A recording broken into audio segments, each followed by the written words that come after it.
Abhyuday tuition classes અંગ્રેજીમાં આજે આપણે વાત કરશું ડાયરેક્ટ ઇનડાયરેક્ટ સ્પીચ પાર્ટ 2. વાક્યોને ડાયરેક્ટ સ્પીચમાંથી ઇનડાયરેક્ટ સ્પીચમાં ફેરવતી વખતે કાળમાં કયા પ્રકારના ફેરફાર કરવાના છે જે તમારે ખાસ ધ્યાન રાખવાના છે. જેમ કે સાદો વર્તમાન કાળ આવે તો તમારે તેને સાદા ભૂતકાળમાં ફેરવવાનું છે. સાદા વર્તમાન કાળની વાક્ય રચના આપણને ખબર છે કે SKES વાળું રૂપ અથવા તો ક્રિયાપદનું મૂળ રૂપ. તો સાદા ભૂતકાળમાં ક્રિયાપદનું ભૂતકાળનું રૂપ આવી જશે. બીજું કે સાદો ભૂતકાળ છે તો તેમાં ક્રિયાપદનું ભૂતકાળનું રૂપ આવે તો તમારે તેને પૂર્ણ ભૂતકાળ એટલે કે હેડ પ્લસ ક્રિયાપદના ભૂત કૃદંતમાં ફેરવવાનો છે. ચાલુ વર્તમાન કાળ કે જેની અંદર ઇઝ એમ કે આર પ્લસ ક્રિયાપદનું ING આવતું હતું તો તમારે તેને ચાલુ ભૂતકાળ એટલે કે વોઝ કે વેર પ્લસ ક્રિયાપદના INGમાં ફેરવવાનું છે. ચાલુ પૂર્ણ વર્તમાન કાળ કે જેમાં હેઝ કે હેવ પ્લસ બીન પ્લસ ક્રિયાપદનું ING આવે છે તો તમારે તેને ચાલુ પૂર્ણ ભૂતકાળમાં ફેરવવાનું છે, જ્યાં હેઝ કે હેવ કાઢીને હેડ પ્લસ બીન પ્લસ ક્રિયાપદનું ING. એ ઉપરાંત શેલ, વિલ, કેન અને મેના ફેરફાર તમારે અનુક્રમે શુડ, વુડ, કુડ અને માઇટમાં કરવાના છે. ડુ અથવા ડઝને તમારે ડીડમાં, ડીડને તમારે હેડમાં, એમિઝ આરને તમારે વોઝ કે વેરમાં અને વોઝ કે વેરને તમારે હેડમાં કન્વર્ટ કરવાના છે.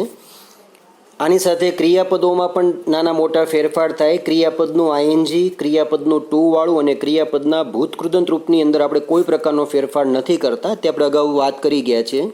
એ ઉપરાંત તમારે કાળસૂચક શબ્દોમાં જે ફેરફાર કરવાના છે તે પણ તમે ખાસ ધ્યાન આપો કે તમારે ડાયરેક્ટમાંથી તમારે ઇનડાયરેક્ટ જ્યારે કરો તો તમારે નાવનું ધ્યાન કરવાનું છે, હિયરનું ધેર, ધીસનું ધેટ, ધીઝનું ધોઝ, એગોનું બિફોર, ધઝનું સો, ટુડેનું ડેટ ડે, ટુનાઇટનું ડેટ નાઇટ, લાસ્ટ નાઇટનું ધ પ્રીવિયસ નાઇટ, યસ્ટરડે માટે ધ ડે બિફોર અથવા તો ધ પ્રીવિયસ ડે, ટુમોરો માટે ધ ડે આફ્ટર અથવા તો the following day, the last week માટે તમે the week before, next week માટે તમે ધ વીક આફ્ટર અને લાસ્ટ પછી કોઈ પણ શબ્દ તમે આપે તો તેના માટે તમારે ખાલી જગ્યા પછી બિફોર. તમે આ રીતે જે જોવો છો ધ લાસ્ટ વીક તો ધ વીક બિફોર, એ રીતે લાસ્ટ મંથ હોય તો મંથ બિફોર અને નેક્સ્ટ મંથ હોય તો મંથ આફ્ટર. એ પ્રકારે તમારે ફેરફાર કરવાના છે.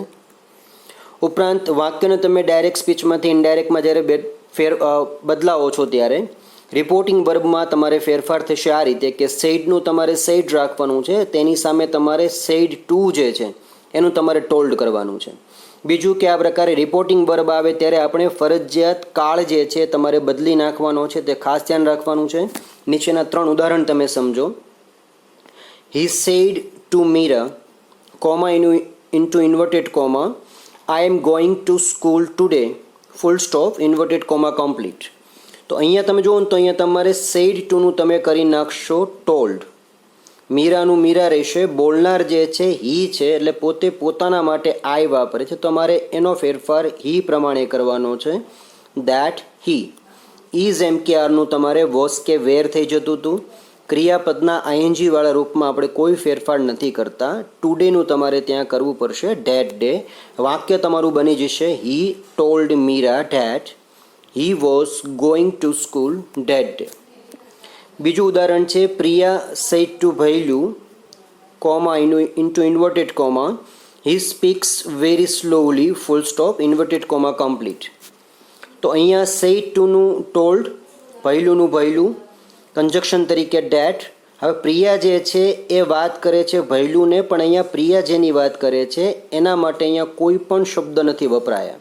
બીજું કે જે સાંભળનાર છે ભૈલું, તો તેના માટે પણ અહીંયા કોઈ શબ્દ કે સર્વનામ તમારી પાસે નથી. તો તમારે માત્ર Priya told Bhailu that, capital small જે છે તમારે ધ્યાન રાખીને પંક્ચ્યુએશન પૂર્ણ કરવાનું છે, સ્મોલ થઈ જશે હી. સ્પીક્સ જે છે એ સાદા વર્તમાન કાળમાં છે. તમને અગાઉ કીધા પ્રમાણે કે સાદો વર્તમાન કાળ જે છે એ સાદા ભૂતકાળમાં બદલાય તો તમારે સ્પીકનું ભૂતકાળ કરવાનું છે સ્પોક, બાકી બધું એમને વેરી સ્લોલી, ફૂલ સ્ટોપ. ત્રીજું વાક્ય હતું કે Hetal said to Hemal, comma into inverted comma, I have done my homework yesterday, full stop, inverted comma complete. તો સેડનું તમે ટોલ્ડ કરો છો, હેમાનું હેમા, ધેટ લાગી જશે. હેતલ માટે પોતે આઈ વાપરે છે તો હેતલ છે છોકરી માટે ત્યાં શી થઈ જશે. હેઝ કે હેવનું તમારે ત્યાં હેડ કરવાનું છે. ક્રિયાપદના ભૂત કૃદંતમાં કોઈ ફેરફાર નથી. બીજું કે હેતલ પોતાના માટે અહીં વાપરે છે માય, તેથી ત્યાં તમારે કરવું પડશે હર.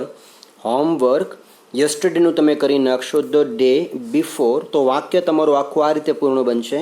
Hetal told Hema that she had done her homework the day before. ચોથું વાક્ય છે કે Jiya said to papa I can sing this song. તો Jiya told papa that I can, I વપરાયું છે જીયા માટે, તો જીયા પોતાના માટે વાપરશે શી. કેનનું તમારે કરવાનું છે કુડ, કુડની સાથે ક્રિયાપદનું હંમેશા મૂળ રૂપ જ આવે છે, તો સિંગ. ધીસનું તમે કરી નાખશો ડેટ સોંગ, તો વાક્ય બનશે Jiya told papa that she could sing that song. Gandhiji said truth always true. તો આ એક સનાતન સત્ય છે, કોઈનું બોલાયેલું અવતરણ છે, તો તમારે માત્ર તેમાં ડેટ મૂકવાનો છે, સેડ ડેટ, અને બાકી બધું વાક્ય એમનું એમ જ રહેશે. કેપિટલ સ્મોલની ભૂલ ખાસ ધ્યાન રાખવાની કે જ્યાં કેપિટલ અક્ષર આવે છે એમાં તમારે મૂકવો પડશે, બાકી બધામાં પ્રથમ અક્ષર તમારો જે છે એ અહીંયા બદલાઈ જશે. તો ટ્રુથ ઓલવેઝ ટ્રમ્પ એમનું એમ આવી જશે. છઠ્ઠું વાક્ય છે they said we would ask us. તો અહીંયા એક ભૂલ થઈ છે મારે લખવા માટે, પણ અહીંયા તમે કહી શકો કે વી વુડ આસ્ક ધેમ કરવાનું છે, તો અહીંયા સુધાર લેશો આપ. તો વાક્ય જે છે સેડનું સેડ રાખશું, ધેટ કરી નાખશું, વીનું કરી નાખશું દે, વુડનું અહીંયા કોઈ પ્રકારનો ફેરફાર નહીં થાય, આસ્ક એમનેમ રહેશે, અસનું તમે કર્યું છે ધેમ. તો વાક્ય બનશે તમારું દે સેડ ડેટ દે વુડ આસ્ક ધેમ. અહીંયા મારી એક મિસ્ટેક છે કે આસ્ક ધેમ કરવાનું છે, તો અહીંયા ધેમનું માત્ર ધેમ જ રાખશું, અહીંયા અસ નથી આવતું. સાતમું વાક્ય છે Jiyu said to Piyu I have been waiting for ages. તો Jiyu told Piyu that I have, તો બોલનાર જીયુ છે માટે શી, હેવનું તમે કરી નાખશો હેડ, બીનનું બીન, વેઇટિંગનું વેઇટિંગ, ફોરનું ફોર, એજીસનું એજીસ.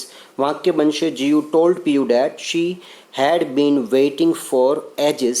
આ ચાલુ પૂર્ણ વર્તમાનનું ચાલુ પૂર્ણ ભૂતકાળ બની જાય છે.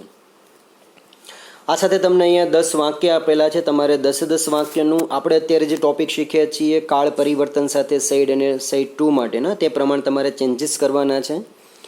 એ સાથે બીજું પણ આપણી પાસે ટોપિક છે અહીંયા કે જેમાં વાક્ય આપણી પાસે આવે છે ઇમ્પેરેટિવ સેન્ટેન્સીસ, આજ્ઞાર્થ અથવા તો વિદ્યાર્થ પ્રકારનું વાક્ય. તમે કોઈકને આજ્ઞા કરો છો અથવા તો વિનંતી કરો કે રિક્વેસ્ટ કરો, જે અર્થમાં તમે લેતા હો તે રીતે. તો તમે જ્યારે ડાયરેક્ટમાંથી ઇનડાયરેક્ટમાં તેને ફેરબદલ કરો છો તો નીચેની બાબત ખાસ ધ્યાન રાખવી કે જો વાક્યમાં વિનંતીનો ભાવ હોય તો તમે ત્યાં રિક્વેસ્ટ અથવા રિક્વેસ્ટેડ, અહીંયા એસ એટલા માટે આપેલો છે કે ત્રીજો પુરુષ એકવચન હોય તો તમારે પાછળ એસ કેસ લગાવવું પડે છે કરતા જોઈને. એવી રીતે સૂચન આપતા હો તો સજેસ્ટ કરી શકો અથવા તો તમે ત્યાં સજેસ્ટેડ કરી શકો છો. વાક્યમાં આજ્ઞા હોય તો આજ્ઞા માટે ઓર્ડર કરી શકો છો તો ઓર્ડર કરી શકો છો. ધ્યાન ખાસ આપવાનું કે આ વાક્ય કોણ બોલે છે અને તે મુજબ તમારે તેની કહેવાયેલી જે વાત છે તમારે તેને જે તે ભાવમાં સૂચવવાની છે. અમુક ખાસ કિસ્સાઓમાં જો તમને કોઈ ભાવ નક્કી કરતા ન આવડે કે ન ખબર પડે તો તમે તે વાક્યમાં આસ્ક અથવા આસ્કડ વાપરી શકો છો. જેમ કે ડૉક્ટર જે છે કોઈ દિવસ હુકમ ન કરે, એ તમને સામાન્ય રીતે સલાહ જ આપતા હોય છે. વકીલ તમને કોઈ દી ઓર્ડર નથી કરતા, એ તમને સલાહ જ આપતા હોય છે. શિક્ષક જે છે તમને આજ્ઞા કરી શકે, એ તમને ઓર્ડર કરી શકે. તો તમારે એ પ્રમાણે વાક્યનો ભાવ જે છે સમજી લેવાનો છે. જો વાક્ય હકાર આવશે તો તમારે ત્યાં સંયોજક તરીકે ટુ વાપરવાનું છે. આપણે આગળના બધા વાક્યોમાં સંયોજક તરીકે ડેટ કરતા હતા, તો ત્યાં હવે તમે ડેટ નહીં વાપરો, ત્યાં તમારે ટુ વાપરવાનું છે. જો વાક્ય નકાર હોય તો તમારે નોટ ટુ વાપરવાનું છે. ઉદાહરણ તમને આની પાછળ આવી જશે, એ તમે ધ્યાનથી જુઓ અને સમજો. વાક્ય તમારી પાસે છે don't talk in the class said the teacher to the boys. તો અહીંયા તમે જુઓ તો ડોન્ટ ટોક આ નકારવાચક વાક્ય છે. શિક્ષક કહે છે વિદ્યાર્થીઓને તો કદાચ આજ્ઞા જ કરતા હોય, ઓર્ડર કરતા હોય, તો વાક્ય આ રીતે બનશે ધ ટીચર એડવાઇઝડ અથવા ordered the boys. Do not talk છે તો મારે માત્ર ત્યાં નોટ ટુ કરવાનું છે, આગળ આપેલું ડુ કે ડસ કાઢી નાખવાનું છે. નકાર છે માટે તમારે ત્યાં નોટ ટુ, બાકી બધું એમને રહેશે not to talk in the class. Please give me something to eat I am hungry the old man said to them. તો વિનંતી છે તો the old man requested them to give. અહીંયા તમે પ્લીઝ કાઢી નાખશો, to give him something to eat he was hungry. આ ખાસ ફેરફાર ધ્યાન રાખવાનો છે. To give him something to eat he was hungry the old man said to ધેમ. તમને ખબર કેમ પડે કે તમારે અહીંયા રિક્વેસ્ટેડ કરવાનું છે, નહીં કે રિક્વેસ્ટ. SKES લાગે તો તમારે અહીંયા જોવાનું કે સેઝ ટુ હોય કે સે હોય, તો અહીંયા તમારી પાસે રિક્વેસ્ટ અથવા રિક્વેસ્ટ SKES લાગી જશે. ત્રીજું વાક્ય છે be careful said he to her. હવે આ એને પોતે સૂચન કરે છે, એને ઓર્ડર પણ કરી શકે. તમને કદાચ જો તેનો ભાવ ખબર ન પડે તો તમે ત્યાં આસ્કડ કરી શકો છો. અહીંયા આપણે વાત કરશું હુકમ કરે છે ઓર્ડરની, તો he ordered her to be careful. આ બધા વાક્ય છે હકાર છે એટલે ત્યાં ટુ બી આવી ગયું છે. નકારમાં તમને ખ્યાલ છે તે પ્રમાણે નોટ ટુ આવશે. ચોથું છે bring me a cup of tea said Nilesh to Arpita. તો હવે અહીંયા આપણને કોઈ પ્રકારનો ભાવ ખબર નથી પડતો, તો તમે ત્યાં વાક્યમાં આસ્કડ મૂકી દીધું છે. તો વાક્ય તમારું તેમ પણ ચાલે કે Nilesh asked Arpita to bring him a cup of T. અહીંયા તમારે મીનું હિમ કરવું પડશે, કારણ કે નિલેશ બોલે છે, તો નિલેશ પોતે પોતાના માટે કહે છે, તો તમારે તેનો સર્વનામ જે છે હી, હિમ અને હીસ એ પ્રમાણે અહીંયા કર્મિક સંબંધક સર્વનામ જે છે એ તમારે વાપરવાનું છે હિમ.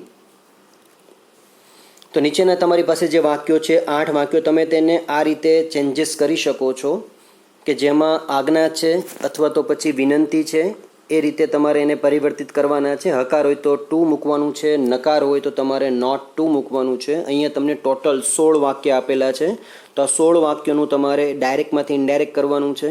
આજના આ સેશનની અંદર કે વિડીયો પાર્ટ 2ની અંદર તમને કોઈ વિગત કે કોઈ શબ્દ ખબર ન પડતા હોય, કોઈ સ્પેલિંગમાં કોઈ તકલીફ હોય અથવા કોઈ વાક્ય રચનામાં પ્રોબ્લેમ હોય તો તમે ચોક્કસ કોમેન્ટ કરી શકો છો, અથવા આપેલ નંબર ઉપર તમારી પાસે જે નંબર છે મારો, એ નંબર ઉપર તમે વોટ્સએપ કરી શકો છો. આપનું આ લેશન જે છે લેશન તમારે તમારી નોટની અંદર વ્યવસ્થિત લખી નાખવાનું છે. બીજું કે આ લેશનને આપણે કોઈએ પણ વોટ્સએપમાં ફોટો ઇમેજીસ મોકલવાની નથી. જ્યારે પણ આપને જણાવવામાં આવે ત્યારે તમારા લેશન જે છે ટ્યુશન ક્લાસીસ પર રૂબરૂ બતાવવા આવવાનું રહેશે, જેની આપણે ખાસ નોંધ લેવી.